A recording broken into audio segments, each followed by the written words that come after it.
ध्यान दीजिएगा, पिछले दिन तक हम लोग पढ़े थे क्या कि किसी भी चार्ज पार्टिकल पर कितना फोर्स लगता है। उसके बाद फिर हम लोग पढ़े क्या कि करंट कैरिंग वायर को जब मैग्नेटिक फील्ड में प्लेस करेंगे तो कितना फोर्स लगेगा, है ना।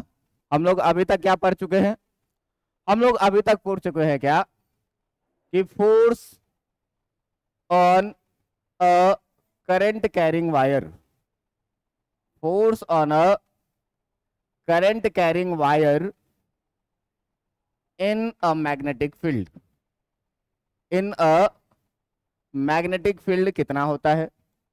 तो हम आपको पिछले दिन ये पढ़ाए थे कि किसी भी करंट कैरिंग वायर जिसका लेंथ L है उस पर लगने वाला बल जो होगा F इक्वल टू फोर्स जो होगा वो कितना होगा IBL साइन थीटा के बराबर में, जहां पर थीटा जो था वो क्या था, angle between vector L and vector B। इतनी बातें मैं आपको बता चुका हूं।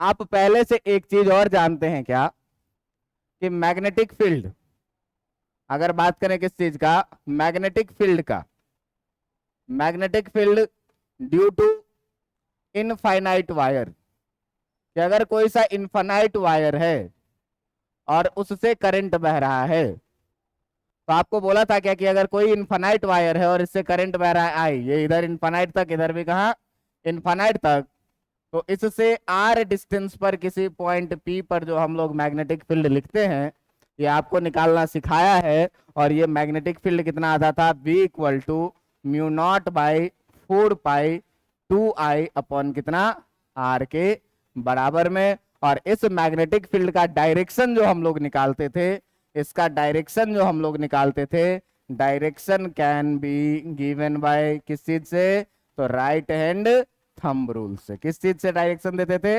Right right hand thumb rule से।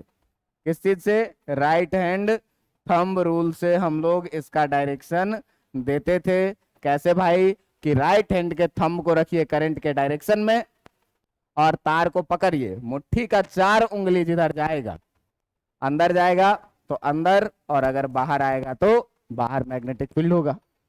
इतना बात आपको पिछले दिन तक मैं बता दिया था।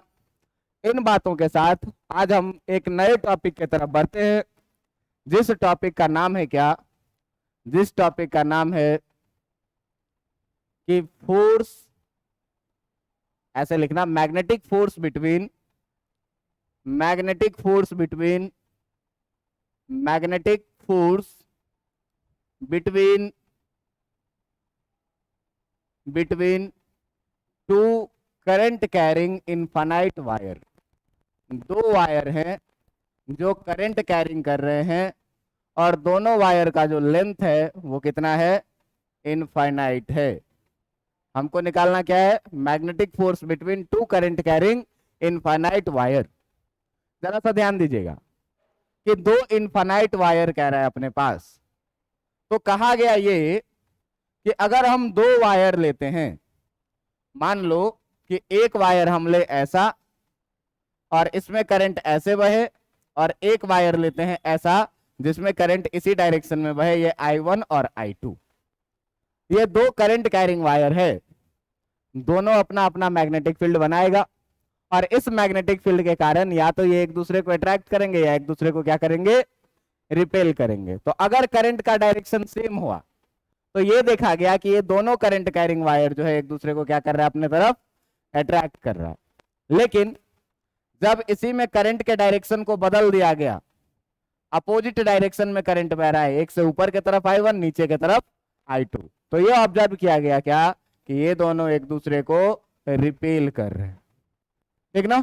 तो जब जब if the direction of current, अगर दोनों वायर से होकर के डायरेक्शन ऑफ करंट अगर सेम था, if the direction of current in both wire, दोनों वायर में सेम रहे, then they attract each other. तब क्या देखा गया कि ये दोनों क्या करता है, एक दूसरे को अट्रैक्ट करता है।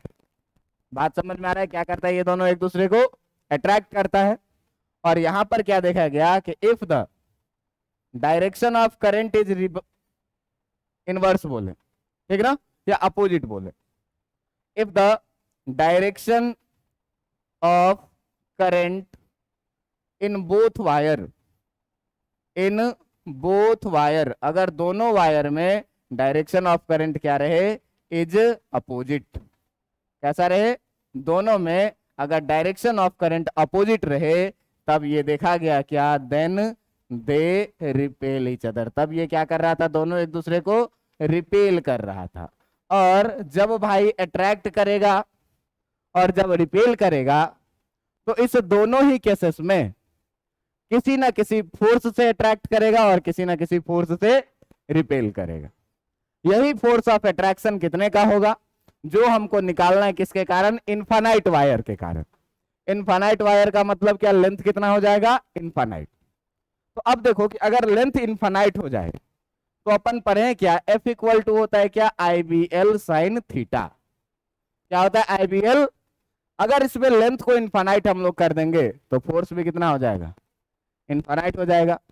तो इनफाइनाइट वायर के लेंथ के कारण फोर्स नहीं निकाला जाता है, निकाला जाता है क्या, पर यूनिट लेंथ में कितना फोर्स लगेगा, ये क्या निकाला जाता है, फोर्स पर यूनिट लेंथ। तो मान लेंगे क्या कि अगर L लेंथ में F फोर्स लग रहा है, तो एक लेंथ में कितना लगेगा, F अपॉन L, यही निकालना हम लोगों को, फोर्स पर यूनिट लेंथ। क्यों कि इनफाइनाइट वायर है, फोर्स भी कितना हो जाएगा, इनफाइनाइट, लेकिन हमको निकालना क्या है, फोर्स पर यूनिट लेंथ। बात समझ में आ रही है, देखो कैसे निकाला जाएगा। तो हम लोग मान लेते हैं क्या, हम लोग मान लेते हैं क्या कि दो इनफाइनाइट वायर है, हम लोग मानेंगे क्या कि दो इनफाइनाइट लेंथ का वायर है, एक वायर ये और एक वायर ये, इस दोनों का जो लेंथ है वो कैसा है, इनफाइनाइट लेंथ का है। बात समझ में आ रहा है, ये वायर इधर इंफिनिटिव तक और ये वायर भी इधर कहाँ, इंफिनिटिव तक, ये भी यहाँ इंफिनिटिव तक और ये भी कहाँ, इधर इंफिनिटिव तक। इस दोनों वायर से होकर के जो बहने वाला करंट है वो मान लिया जाए कि इससे बह रहा है I1 और इससे करंट कितना बह रहा है, I2। समझ में आ रही है बात। और इस दोनों के बीच का जो सेपरेशन डिस्टेंस है, इस दोनों के बीच का जो सेपरेशन डिस्टेंस है, इस सेपरेशन डिस्टेंस को हम लोग मान लेते हैं कितना, कि ये जो इस दोनों के बीच का सेपरेशन डिस्टेंस है, इस डिस्टेंस को मान लेते हैं कितना, D। बात समझ में आ रहा है, क्या माने हम लोग, माने क्या कि let two infinite wire, let two infinite wires, दो इनफाइनाइट वायर्स है, having current I1 and I2 are separated by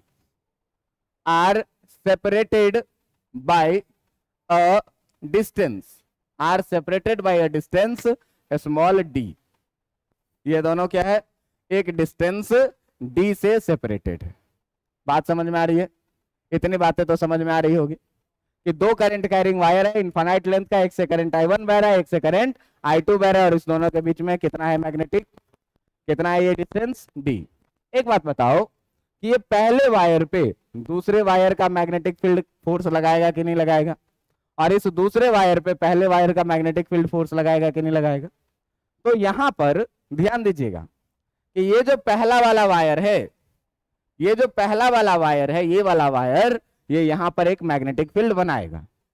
कैसा बनाएगा भाई, तो मुट्ठी में पकड़ेंगे इधर अंदर, मतलब इधर एक मैग्नेटिक फील्ड बनाएगा, कैसा, इनवर्ड मैग्नेटिक फील्ड बनेगा।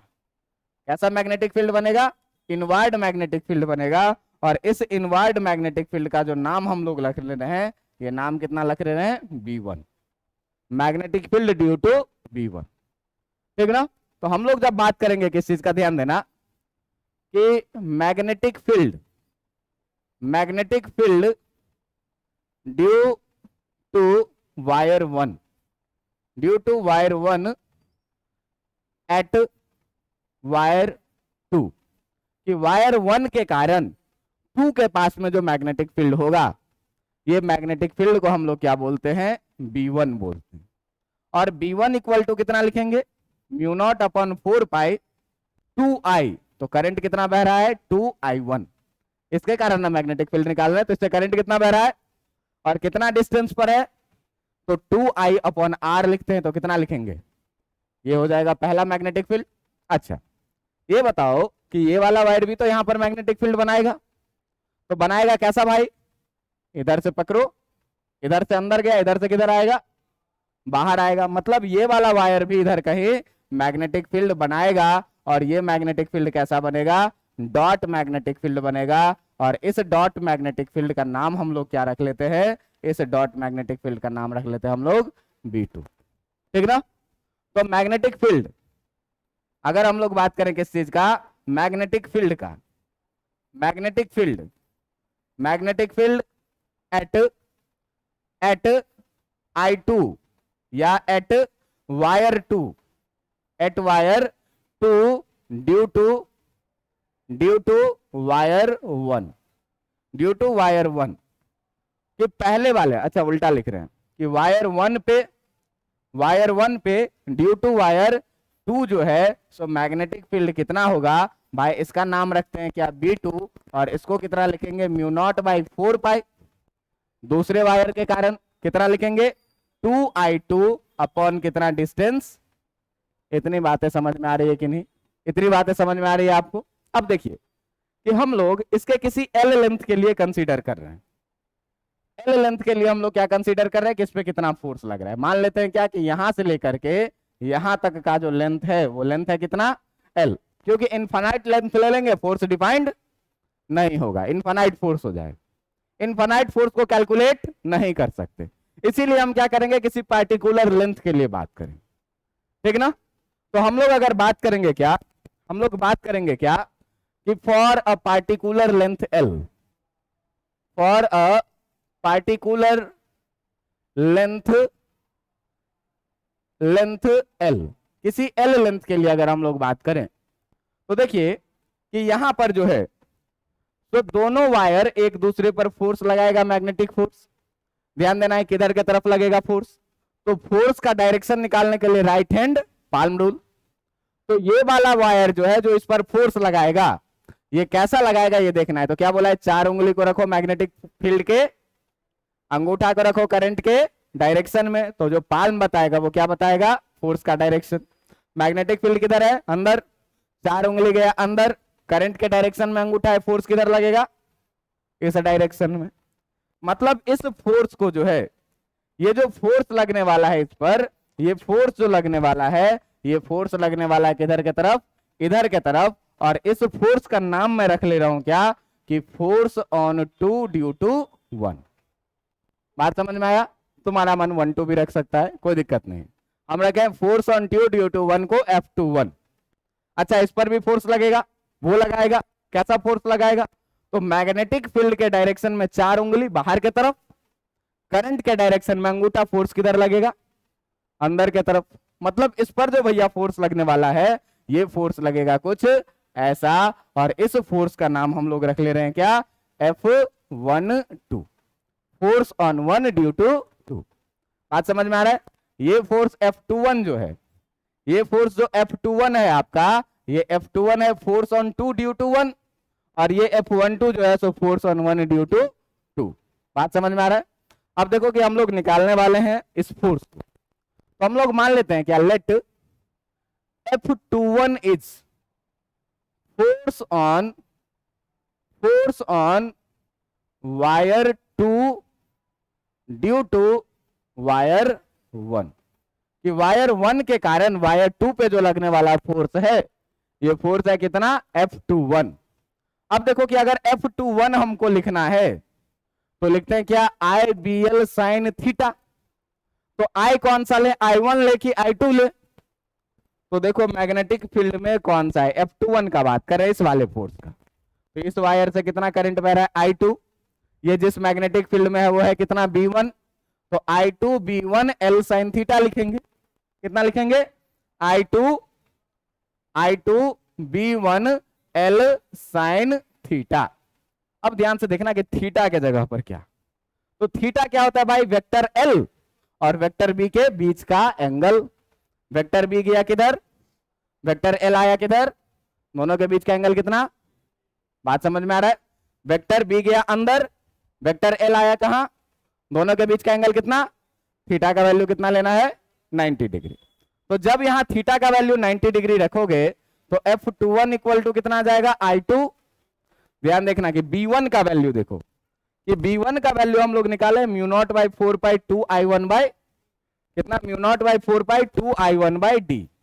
कितना लिखेंगे, mu naught by 4 pi 2 I1 by कितना डी, और इंटू साइन कितना degree 90 degree, L into sine कितना डिग्री 90 डिग्री। बात समझ में आ रहा है। साइन 90 डिग्री का वैल्यू कितना हो जाएगा, तो F21 जो बचेगा कितना बचेगा I2 mu naught by 4 pi 2 I1 upon D, और इंटू कितना L बचेगा, साइन 90 का वैल्यू कितना हो जाएगा 1। इस L को इधर लेके आ जाओ, तो ये कितना हो जाएगा F21 by L equal to, ध्यान देना, म्यू नॉट बाई 4 पाई को मैं पहले लिख ले रहा हूं, 2 को मैं लिख रहा हूं, I1 को मैं लिख रहा हूं, और इस I2 को भी लिख दे रहा हूं, और नीचे कितना सारा लिखा गया mu naught by 4 pi 2 I1 I2 by कितना, यही हो जाएगा क्या, फोर्स पर यूनिट लेंथ। ये F21 जो है, ये जो पूरा टर्म है, ये पूरा टर्म क्या है, ये पूरा टर्म है फोर्स पर यूनिट लेंथ। यही चीज मैं बताया था ना कि L लेंथ पे कितना फोर्स लग रहा है F, तो एक पे कितना लगेगा F बाई L। तो force per unit length on wire 2 due to 1। तो ये क्या है, force per unit length on wire 2 due to 1, पहले के कारण दूसरे पे लगने वाला फोर्स पर यूनिट लेंथ। तो फोर्स एग्जैक्टली डिफाइन नहीं है, क्यों कि लेंथ कहां चला गया इनफाइनाइट, और इनफाइनाइट लेंथ के लिए फोर्स भी कितना हो जाएगा इनफाइनाइट। लेकिन यूनिट लेंथ के लिए तो हम निकाल सकते हैं कितना, mu naught by 4 pi 2 I1 I2 by कितना डी। इसी तरीके से देखो ध्यान देना, इसी तरीके से देखो कि अगर हम मान लें कि F12 जो है, F12 क्या है, force on wire 1 due to wire 2, due to wire क्या 2। देखना पहले वाले वायर पे दूसरे वाले के कारण लगने वाला जो फोर्स है उसे हम लोग क्या बोले F12। तो अगर हमको F12 लिखना है मेरे भाई, अगर हमको लिखना कितना है F12, कितना लिखेंगे IBL साइन थीटा। अब ध्यान देना I कौन सा लेना है, B कौन सा लेना है, तो I कौन सा लेना है, B कौन सा लेना है, इस पर I है कितना I1 मैग्नेटिक फील्ड है यहाँ कौन सा I1 B2 L sine theta. कितना लेना है I1 B2 L sine theta, I1 B2 L sine theta हमको लेना। अब फिर से ध्यान से देखना, थीटा का वैल्यू देखो, थीटा का वैल्यू देखो, मैग्नेटिक फील्ड आई, करंट गया, मैग्नेटिक फील्ड आई बाहर, करंट गया ऊपर, एंगल कितने का 90 डिग्री का। 99% केसेस में मैग्नेटिक फील्ड के बीच का और L लेंथ के बीच का जो एंगल होगा 90 डिग्री होगा। बात समझ में आ रही है। अभी तक जो सवाल किए सारे में 90 डिग्री आया है ना। अब देखिए ध्यान से कि अगर हम ये चीज लिखेंगे तो ध्यान देना, F12 इक्वल टू I1 के जगह I1 और B2 के जगह जरा सा देख लो क्या आया है। B2 के जगह आया mu naught by 4 pi 2I2 by d. कितना आया है 2I2 by d, mu naught upon 4 pi 2I2 upon कितना d into L into sine कितना डिग्री 90 डिग्री। बात समझ में आ रही है। क्यों भाई कि B2 का वैल्यू पीछे निकाल चुके हैं इतना। अब ध्यान देना, फिर से L को इधर ले आओ, तो F12 upon L equal to mu naught by 4 pi 2I1 I2 by D, और साइन 90 का वैल्यू कितना 1 नहीं लिखते हैं। मतलब ये भी गजब का चीज है सर, ये भी तो उतना ही आ गया। ये जो आया ये वाला टर्म पूरा, ये वाला टर्म क्या है, ये वाला टर्म है क्या force per unit length, force per unit length on wire 1 due to wire 2। Sir ये दोनों चीज ना गजब का चीज आया है। गजब का चीज ये आया है कि जो F12 का वैल्यू आया है और जो F21 का वैल्यू आया, ये तो दोनों इक्वल है। Mu naught by 4 pi 2I1 I2 by d, mu naught by 4 pi 2I1 I2 by D, दोनों का वैल्यू क्या है इक्वल है। अच्छा जी, एक चीज और देखो कि इक्वल है। अच्छी बात यह है कि दोनों अपोजिट डायरेक्शन में भी है, एक लग रहा है इधर तो एक लग रहा है, न्यूटन साहब का थर्ड लॉ याद करो, if reaction has equal and opposite reaction, तो ये दोनों बराबर भी है, अपोजिट डायरेक्शन में भी है, इसका मतलब कहीं ये एक्शन रिएक्शन पेयर तो नहीं है। तो एक्शन रिएक्शन पेयर के लिए आप लोग याद करिए, 11th में कहीं पढ़े होइएगा कि action reaction never x on same body, कभी भी सेम बॉडी पर एक्शन और रिएक्शन दोनों एक साथ नहीं लगेगा, हमेशा एक्शन और रिएक्शन डिफरेंट बॉडीज पर काम करते हैं। तो डिफरेंट बॉडीज पर लग रहा है, एक I1 पे लग रहा है, दूसरा मैग्नीट्यूड में भी इक्वल है, डायरेक्शन में भी अपोजिट है, इसका मतलब F12 और F21 ये दोनों एक्शन रिएक्शन पेयर है। बात समझ में आ रहा है कि F1 इक्वल टू F1 है, F1 इक्वल टू F2 है, और ये दोनों जो है सो आर इन अपोजिट डायरेक्शन भी है। आर इन किस में है? अपोजिट डायरेक्शन है। अपोजिट डायरेक्शन होने के साथ साथ क्या है? अपोजिट डायरेक्शन होने के साथ साथ क्या है कि एक्ट्स ऑन डिफरेंट बॉडी भी है, एक्ट्स ऑन डिफरेंट बॉडी भी है। ये सर सारा कैरेक्टेरिया है किस चीज का? एक्शन रिएक्शन पेयर का। तो इसका मतलब ये हुआ, इसका मतलब ये हुआ क्या कि जो F12 है एंड जो F21 है ये आर क्या है? Are action reaction pair. ये क्या है? एक्शन रिएक्शन पेयर है। इसका मतलब ये हुआ कि इट फॉलोज क्या? Newton's third laws of motion. इसका मतलब ये हुआ कि Newton's third laws of motion को क्या कर रहा है? Newton's third laws of motion को ये क्या कर रहा है? फॉलो कर रहा है। बात समझ में आई कि नहीं कि फोर्स कैसे निकालेंगे? सर एक बात तो समझ में आ गई कि करंट सेम डायरेक्शन में था तो दोनों एक दूसरे को अट्रैक्ट कर रहा है। आप ये बताइए कि करंट अपोजिट डायरेक्शन में रहेगा तो रिपेल कैसे करेगा? करंट अगर अपोजिट डायरेक्शन में रहेगा तो रिपेल कैसे करेगा? तो देखो जरा सा ध्यान से देखना कि अगर करंट अपोजिट डायरेक्शन में रहेगा तो रिपेल कैसे करेगा। मान ले कि पहला वायर तेरा ये, पहला वायर ये और दूसरा वायर तुम्हारा ये, और इस दोनों में अब की बार जो करंट बह रहा है, इधर से अगर I1 इस डायरेक्शन में तो इधर से I2 इस डायरेक्शन। ध्यान देना, इसके कारण इधर मैग्नेटिक फील्ड कैसा बनेगा? क्रॉस बनेगा। देखो ध्यान से, करंट जा रही है ऊपर, मुट्ठी बंद करेंगे किधर जाएगा? अंदर। इसके कारण यहां पर कैसा मैग्नेटिक फील्ड बनेगी? करंट जा रही है नीचे, अंगूठा नीचे, मुट्ठी बंद करेंगे, इधर भी कैसा बनेगा? अंदर। देखो करंट जा रही है अंगूठे के डायरेक्शन में, इसको मुट्ठी बंद करेगा तो इधर कैसा बनेगा मैग्नेटिक फील्ड? यहां से बंद करेगा तो इधर क्रॉस बनेगा ना, इधर क्रॉस का मतलब इधर पूरा क्रॉस, तो इधर पूरा क्रॉस, इसका मतलब इधर भी मैग्नेटिक फील्ड कैसा बन रहा है? क्रॉस बन रहा है। अब ध्यान से देखिएगा कि जब क्रॉस बन रहा है भाई साहब, तो अब तुम फोर्स का डायरेक्शन देखो, किससे देखोगे? राइट हैंड पाल्म रूल से। राइट हैंड पाल्म रूल क्या कहता है कि 4 उंगली को भेजिए साहब मैग्नेटिक फील्ड के डायरेक्शन में, गया अंदर। अंगूठा को भेजिए साहब करंट के डायरेक्शन में, ठीक है, ऊपर की तरफ। फोर्स लगेगा किधर? फोर्स लगेगा किधर? ये रहा, ये रहा, इसका नाम रख लो F(1) ड्यू टू 2। उस पे देखते हैं फोर्स। ये देखो गया मैग्नेटिक फील्ड के डायरेक्शन में 4 उंगली, करंट नीचे है तो अंगूठा जाना चाहिए किधर? फोर्स लग रहा है किधर? बाहर की तरफ। तो अगर करंट दोनों में डिफरेंट डायरेक्शन में है, इसका मतलब ये दोनों जो है तो एक दूसरे को क्या कर रहा है? रिपेल कर रहा है वायर। तो जो मैं पहला लाइन लिखा था उसका वेरिफिकेशन अब मिल गया कि अगर सेम डायरेक्शन में करंट रहेगा तो, और अपोजिट डायरेक्शन में रहेगा तो रिपेल करेगा।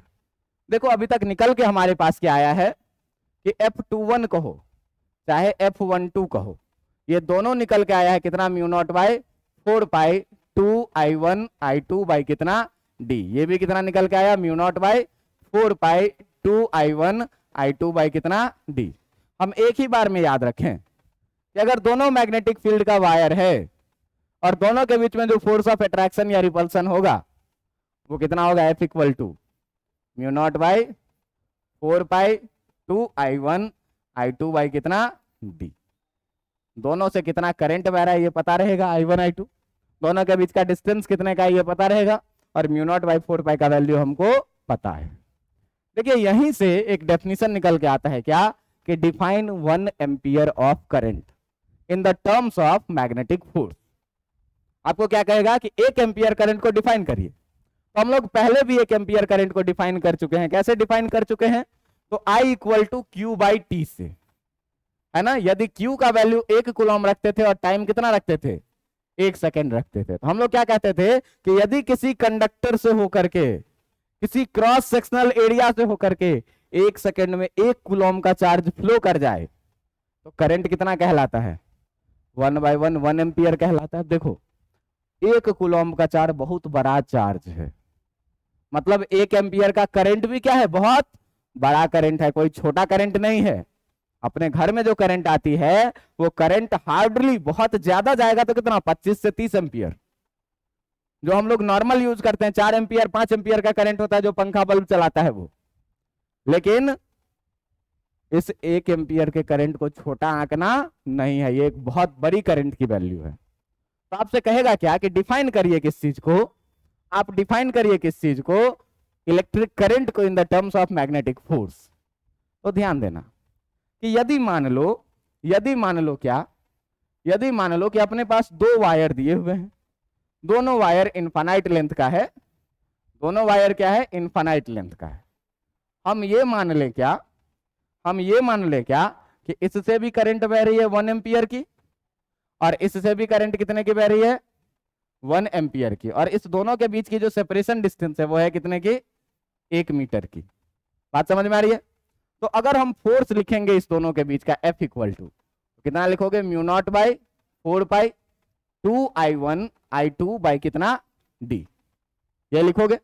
अब देखना कि म्यू नॉट बाई 4 पाई का वैल्यू अगर हम यहां पर ले लें at I1 equal to I2 equal to 1 ampere, हम I1 और I2 दोनों को क्या ले लिए, 1 एम्पियर का, और दोनों के बीच का डिस्टेंस भी हम कितना ले लिए हैं, 1 मीटर का।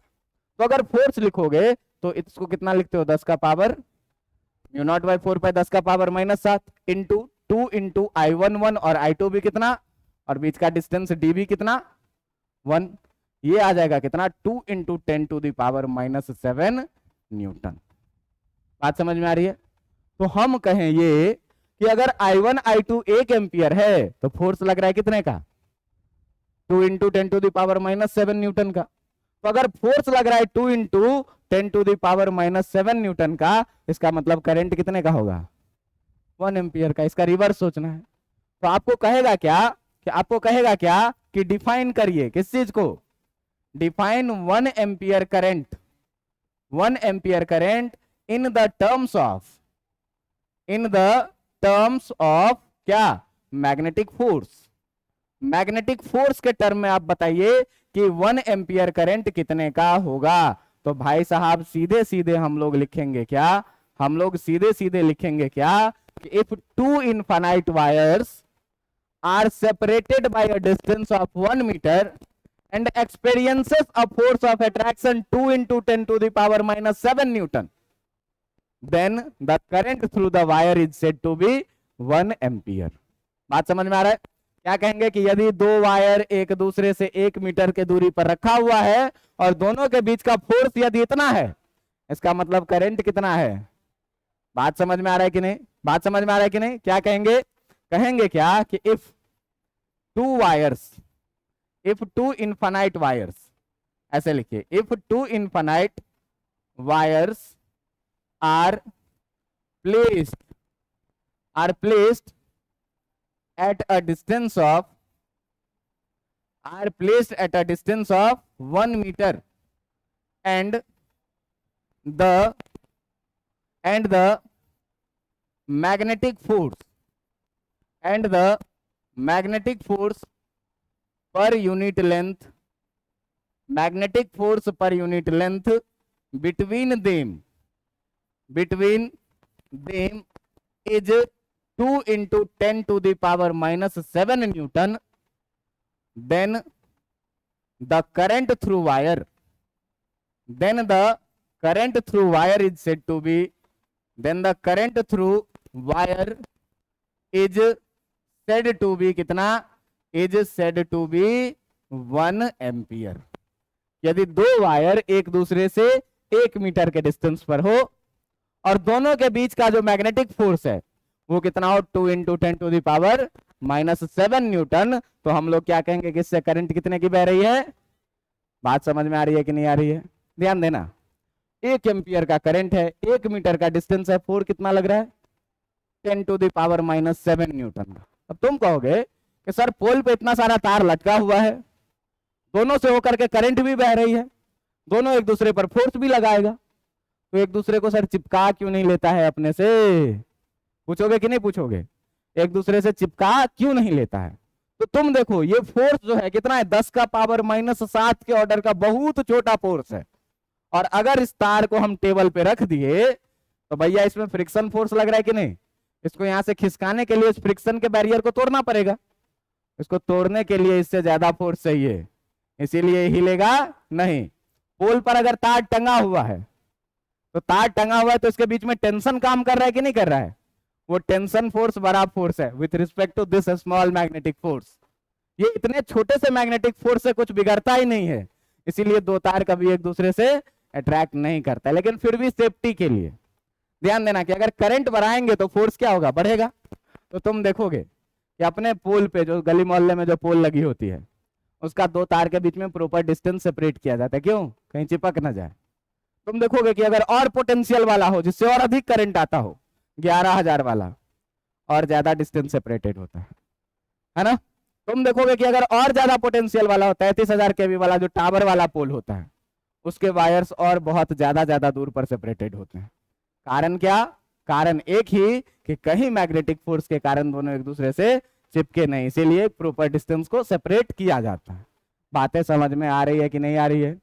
ये था पूरा का पूरा क्या आपका magnetic force due to wire. आपको याद क्या रखना है कि फोर्स जो होगा वो कितने का, फोर्स होगा μ0/4π2I1I2/d।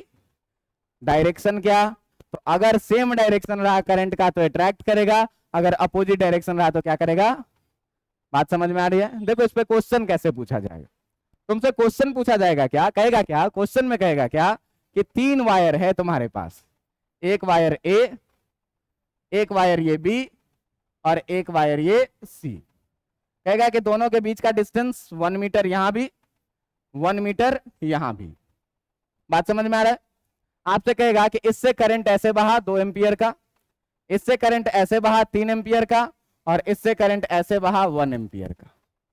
बात समझ में आ रहा है? आपसे पूछेगा क्या कि find F net on B, कि बी वायर पे लगने वाला नेट फोर्स बताओ कितना है। अब ध्यान देना, देखो ए बी सी, ए भी इस पर फोर्स लगाएगा, सी भी इस पर फोर्स लगाएगा, लेकिन कौन धक्का देगा कौन खींचेगा ये हमको पता, लेकिन डायरेक्शन पता है क्या कि सेम डायरेक्शन में रहेगा तो अट्रैक्ट करेगा, अपोजिट डायरेक्शन में रहेगा तो रिपेल करेगा। ध्यान देना आप कि ये दोनों वायर में करंट कैसे है, तो एक दूसरे को क्या करेगा, अट्रैक्ट करेगा। अट्रैक्ट करेगा कितने फोर्स से, तो इस फोर्स का नाम मान लो कितना, एफ ए से।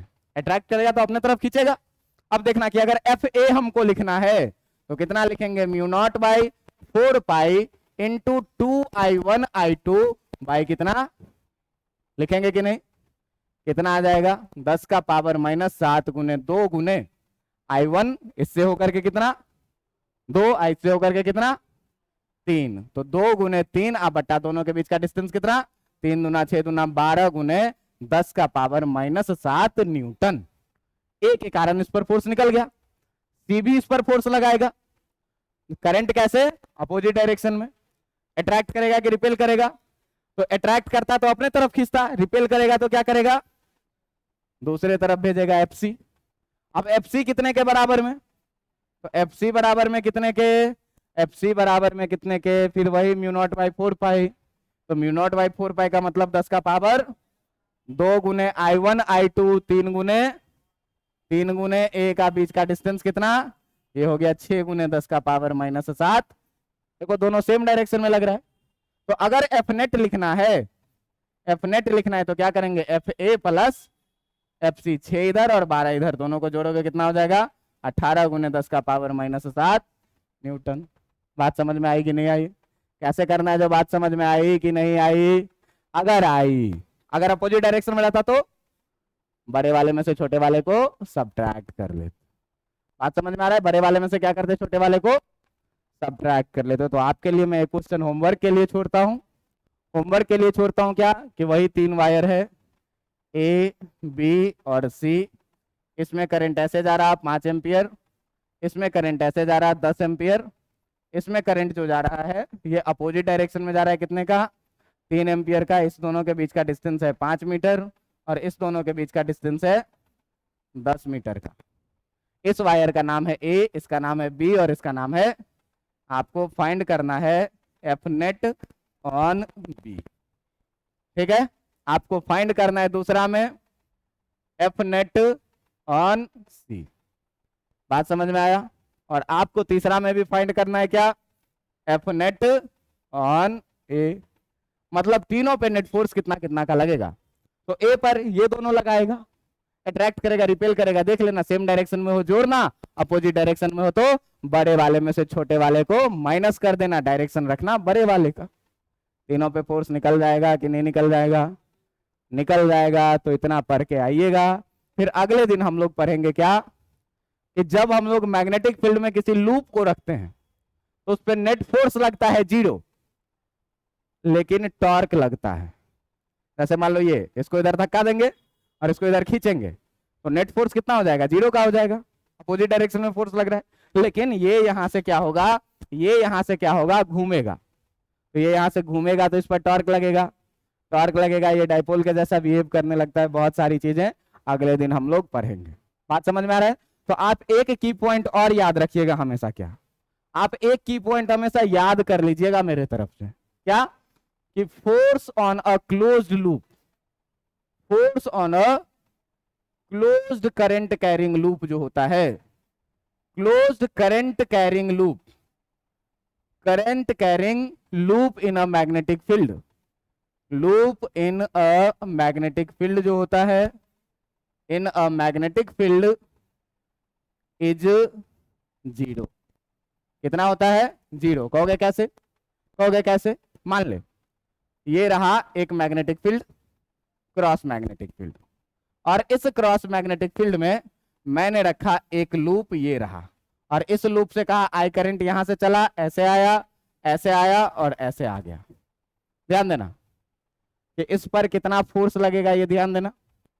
तो इस पर फोर्स लगेगा कितना, 4 उंगली गई ऐसी, अंगूठा गई करंट के डायरेक्शन में, फोर्स किधर, मतलब इस पर फोर्स किधर, नीचे।